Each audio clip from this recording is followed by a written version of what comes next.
رضی اللہ تعالیٰ عنہ منوالے ہوئے غوث الاعظم رضی اللہ تعالیٰ عنہ کو بڑی طاقت عطا فرمائی ہوئی تھی. تو میں ذکر کر رہا تھا، انہوں نے کہا کہ اس غوث کو کیا کریں گے؟ فَقُلْنَا اضْرِبُوهُ بِبَابِهَا، ایک ٹکڑا گوشت اس گائے کی، یہ ولی اللہ کی گائے ہے، مذاق نہ سمجھنا، یہ ولی اللہ کی گائے کیا گوشت ہے، اس کا ٹکڑا ساتھ مارو میت کے ساتھ مارا، وہ اٹھ کے بیٹھ گیا، مجھے فلاں نے قتل کیا اتنے بج کر اتنے منٹ میں، اور اس کے دروازے پر پھینک گیا، یہ قاتل نہیں ہے اور نہ اس کو کوئی علم ہے، فیصلہ ہو گیا. اللہ تعالیٰ فرماتا ہے کَذَلِکَ یُحْیِی اللَّهُ الْمَوْتَىٰ، ولیوں کی مذبوحہ گائے سے بھی اللہ مقتول کو زندہ کر لیتا ہے. یہ شان ہے اولیاء اللہ کی گائے کا. اس گائے کے نام سے سورہ بقرہ مقرر کی گئی اور اس گائے کا ذکر کیا گیا اور بتایا گیا کہ تم کہتے ہو ولی اللہ کا شان کیا ہوتا ہے، ولی اللہ کا کچھ نہیں. ارے نہیں، ولی اللہ کی گائے کا یہ شان ہے. جب ان کی مذبوحہ گائے مردے کو زندہ کر سکتی ہے تو ولی اللہ کی زبان مردے کو زندہ کیسے نہیں کر سکتی؟ یہ شان ہے حضرت غوث الاعظم رضی اللہ تعالیٰ عنہ. اور عرض کر دوں، اصحاب الکہف والرقیم، اولیاء اللہ کا ذکر قرآن کریم میں ہے. اصحاب کہف اولیاء اللہ ہے، انبیاء سے نہیں ہے، اولیاء اللہ ہے، غار میں ہیں بیچارے. اللہ تعالیٰ فرماتا ہے کانوا من آیاتنا عجبا، ہماری عجیب نشانیاں، یہ تینوں ہماری عجیب نشانیاں ہیں. جس نے میری قدرت دیکھنی ہو ان کو دیکھ لے. تحسبهم ایقاظا وهم رقود، آپ دیکھیں گے تو معلوم ہوگا کہ یہ جاگتے ہیں حالانکہ وہ سوئے ہوئے ہیں. وهم رقود، معلوم ہوا کہ اولیاء اللہ قبروں میں سوئے ہوئے ہیں، مردہ نہیں ہیں. قرآن نے ثابت کر دیا وَهُمْ رَقُودٌ تَحْسَبُهُمْ أَيْقَاظًا وَهُمْ رَقُودٌ. تم لوگ معلوم کرو گے کہ یہ جاگ رہے ہیں حالانکہ وہ سوئے ہوئے. جانے لگے جب تنگ آ کر ملک سے، علاقے سے، شہر سے لوگ تنگ کریں کہ یہ پاک لوگ کیسے ہیں ہمارے اندر، وہ نکلے باہر کو.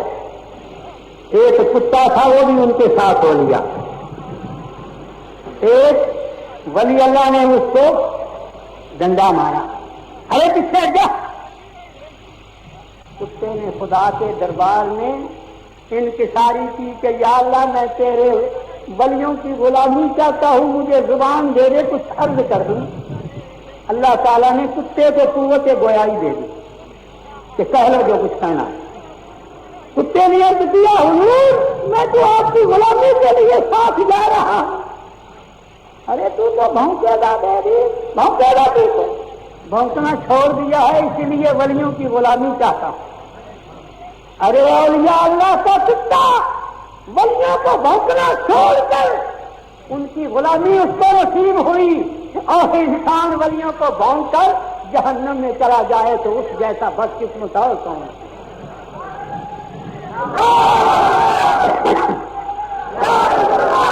کیا شان ہے ولی اللہ کے کتے کا. وَنُقَلِّبُهُمْ ذَاتَ الْيَمِينِ وَذَاتَ الشِّمَالِ وَهُمْ فِي فَجْوَةٍ مِّنْهُ. اللہ تعالیٰ فرماتا ہے ہم ان کے پہلو، پتا ہے اولیاء اللہ کو اللہ تعالیٰ فرماتا ہے ہم ان کے پہلو الٹتے رہتے ہیں. صبح کو اور ایک پہلو پر صبح کو، ایک پہلو پر شام کو. میرے دوست تھک گئے ہوں گے، قبروں میں ان کے پہلو الٹتے رہتے ہیں. اصحاب کہف کے پہلو ہم الٹتے ہیں. وَنُقَلِّبُهُمْ ذات الیمین وذات الشمال، کبھی ان کو دائیں پہلو پر لٹا دیتے ہیں، کبھی جانتے ہیں ماں بچے کو سلاتی ہے تو ذرا دیر گزر جائے تو اس کے پہلو کو الٹ دیتی ہے دوسرے پہلو پر، میرے بیٹے کا پہلو تھک گیا ہوگا، ماں بیٹے کے پہلو کو الٹتی ہے، رب کریم اپنے ولیوں نبیوں کے پہلو کو الٹتا ہے۔ وَنُقَلِّبُ قرآن کریم ہے وَنُقَلِّبُهُمْ ذَاتَ الْيَمِينِ وَذَاتَ الشِّمَالِ، ہم کبھی اس کو دائیں الٹتے ہیں کبھی بائیں پلٹتے ہیں۔ وَكَلْبُهُمْ بَاسِطٌ ذِرَاعَيْهِ بِالْوَسِيدِ، کتے کے بھی پہلو پلٹتے ہیں ہم، ولیوں کے کتے کے پہلو پلٹتے ہیں، وہ اپنے بازو کو پھیلا کر ولیوں کی دہلیز پر سر رکھ کر لیٹا ہوا ہے۔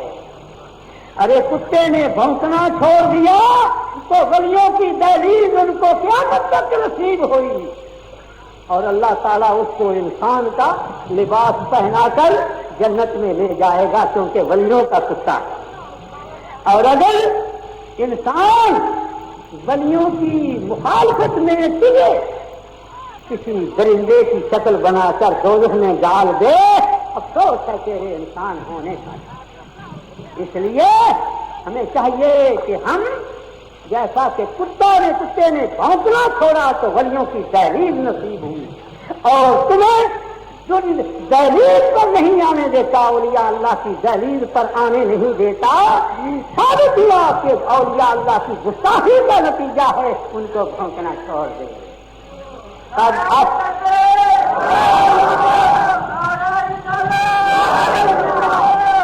قد افلح من زکاہا وقد خاب من دساہا،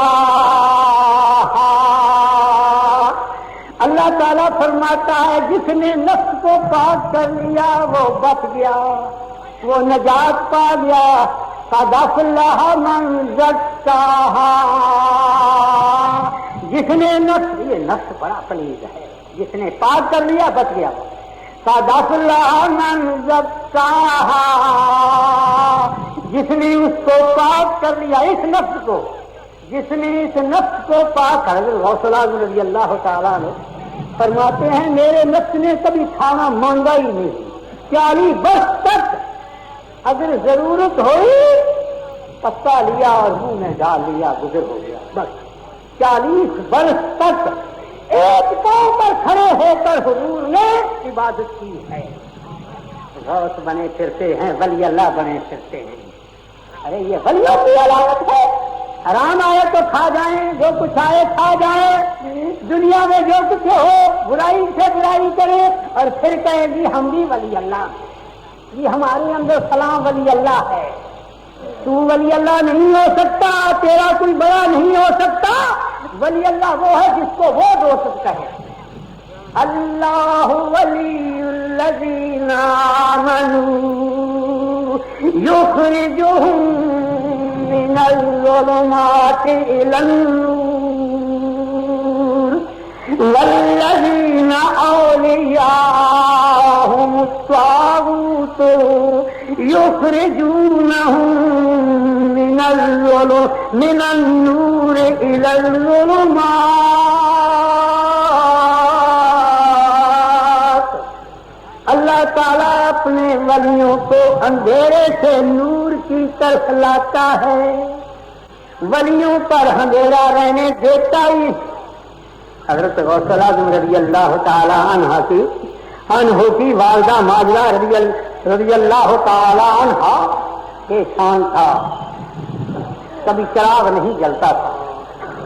آپ کی والدہ ماجدہ کے مکان میں کوٹھی میں چراغ نہیں جلتا تھا، جس کمرے میں چلی تشریف لے جاتی اس کمرے میں روشنی ہو جاتی۔ یہ حضرت غوث اعظم رضی اللہ تعالی عنہ کی والدہ ماجدہ کا ذکر ہے۔ والد ماجد کا ذکر سنا دوں۔ والد ماجد رات ذکر کر رہے تھے دریا کے کنارے پر، دریا کے کنارے پر ذکر کر رہے ہیں، ایک سیب لڑکتا ہوا پانی میں پاس سے گزرا، بہت بڑا خوشنما معلوم ہوا، اٹھا لیا، جب اٹھایا تو کھا لیا، جب کھایا تو دل میں خیال ہوا ارے جس کا سیب تھا اس سے تم نے اجازت نہیں لئی، ویسے ہی کھا لیا۔ ملا جی تو گیا نہیں تو حرام بھی کہتے ہیں اور کھا بھی جاتے ہیں۔ ارے لیا بیٹے کیا لایا؟ یہ غیر ان کا کھانا اچھا اچھا لے آؤ، پکانے والا گناہگار ہے، ہم گناہگار نہیں ہیں۔ کیا شان ہے یار، صدقہ ہے 11ویں والے کا۔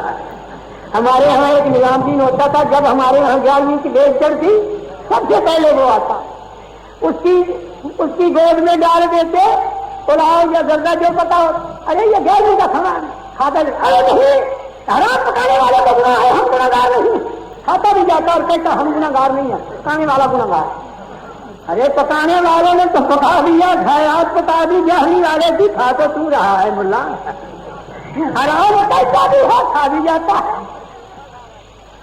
حضرت غوث الاعظم رضی اللہ تعالیٰ عنہ نے خیال فرمایا تو نے رکھا نہیں، جدھر سے پانی آ رہا تھا ادھر چل دیے، چلتے چلتے چلتے چلتے صبح ہونے کا وقت آیا تو دریا کے کنارے ایک باغیچہ تھا جس پر سیب لگے ہوئے تھے، اور وہ سیب لہرا رہے ہیں ہوا میں اور لڑک رہے ہیں دریا کے پانی میں، جدھر رہ جاتی ہے ادھر، بڑے خوشنما ہیں۔ سوچا کہ بس یہیں سے ٹوٹ کر گیا ہے سیب، پھر کر اس کے دروازے کی طرف سے اندر آئے، مالک بھائی کہاں ہیں ذرا بتاؤ تو صحیح۔ انہوں نے کہا جی مالک تو یہاں نہیں ہے، ہم تو مالی ہیں، مالک تو صبح آئے گا۔ اچھا بیٹھے رہے، صبح کی 8-9 بجے کا وقت ہوا، وہ بھی آ گیا۔ حضور مجھ سے ایک غلطی ہو گئی ہے، میں معافی کے لیے آیا ہوں، بتاؤ بھائی کیا غلطی ہوئی ہے؟ تمہارے باغ سے سیب ٹوٹتا ہوا چلا گیا، میں دریا کے کنارے بیٹھا ہوا تھا، میں نے کھا لیا، دل میں خیال آیا کہ بغیر اجازت کے تم نے کھایا ہے، اب اجازت لینے آیا ہوں، یا قیمت لے لو یا معاف کر دو۔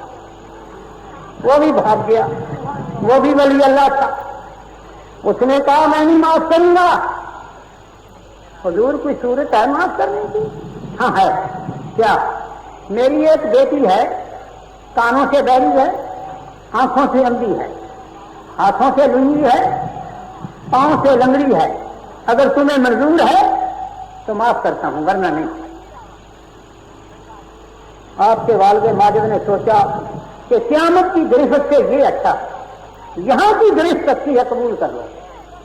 انہوں نے فرمایا میں نے قبول کی لیکن معاف کر دو، ابھی معاف کر دو، دیر نہ ہو، یعنی وقت نہ لگے، خدا تعالیٰ کے کھاتے میں یہ نہ لکھا جائے کہ اس نے سیب ناجائز کھا لیا۔ انہوں نے فرمایا کہ جب تم نے کھایا جتنا وقت گزرا ہے میں نے معاف کر دیا، چلو میرے ساتھ۔ جناب دیدیں چل گئیں، آپ کے نانا جان بڑے رئیس تھے، دیدیں چل گئیں، پلاؤ قورمہ خوب پکا، یہ 11ویں والے کے صدقہ ہے۔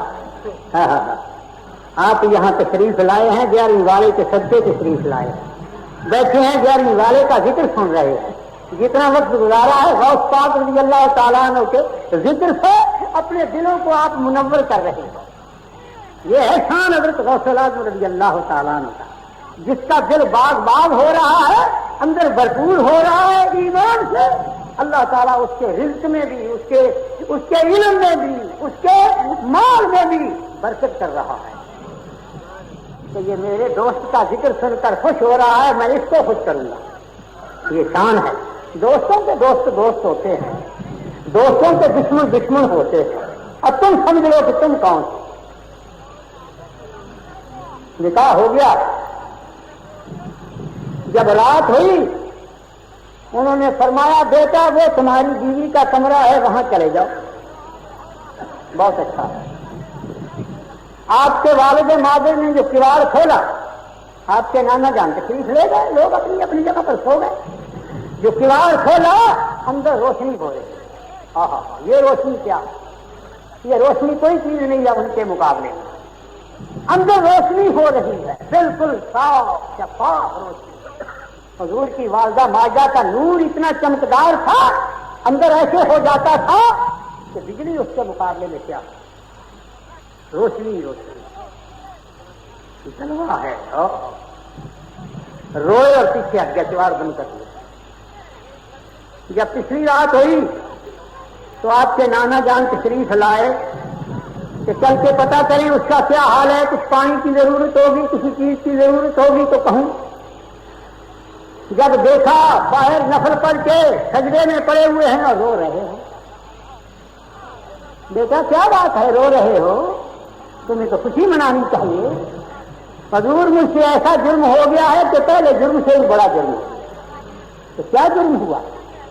آپ نے فرمایا تھا کہ میری بیٹی ہاتھوں سے لنگی ہے، پاؤں سے لنگڑی ہے، آنکھوں سے لنگی ہے، کانوں سے بہری ہے، لیکن میں جو اندر گیا اتنی موٹی آنکھ ہے اور ایسی خوب روح لڑکی بیٹھی ہوئی ہے، میری نگاہ اس پر پڑ گئی. میں نے کہا وہ تو جرم بخشا گیا تھا، یہ نہیں بخشے گا. آپ نے فرمایا بیٹی میری ہے، تمہاری بیوی ہے، لیکن بہری دنیا سے ہے کہ آج تک اس نے دنیا کی کوئی بات سنی نہیں.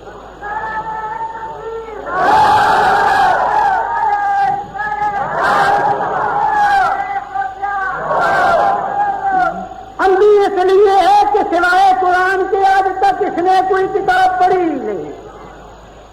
ہاتھوں سے لنگی اس لیے ہے سوائے اپنی حلال کی کمائی سے اور کوئی کھانا کھایا ہی نہیں. پاؤں سے لنگڑی اس لیے ہے اس نے باہر کا دروازہ میری کوٹھی کا نہیں دیکھا ہوا. یہ بیوی تمہاری ہے، بے فکر ہو جاؤ.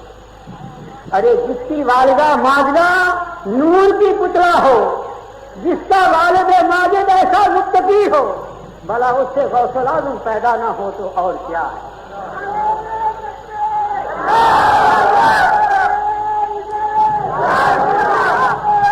یہ شان ہے میرے غوث اعظم رضی اللہ تعالیٰ عنہ کا. ابھی میں تھک گیا ہوں اس لیے میں معافی چاہتا ہوں. پروگرام بڑا ہے، ہندی میں اردو میں نعت خوان پڑھنے والے بڑے بڑے تشریف فرما ہیں، وہ آپ کو محظوظ فرمائیں گے. تشریف رکھیں. یا ارحم الراحمین یا ذا القوة المتین یا رحم المساکین. اللهم صل على سيدنا مولانا محمد وعلى آل سيدنا مولانا محمد وبارك وسلم. یا اللہ نبی کریم صلی اللہ علیہ وآلہ وسلم کی تمام امت پر اپنا فضل و کرم فرما. یا اللہ نبی کریم صلی اللہ علیہ وآلہ وسلم کی تمام امت کے جتنے گناہ ہیں چھوٹے بڑے سب معاف فرما. یا اللہ مصطفیٰ صلی اللہ علیہ وآلہ وسلم کی امت کی جتنی مشکلیں ہیں سب آسان فرما. یا اللہ جتنے بیمار ہیں حضور کی امت کے سب کو شفاء صلی اللہ تبارک و تعالی علی خیر خلقہ محمد وآلہ وصحبہ وآل بیتہ اجمعین. میں سب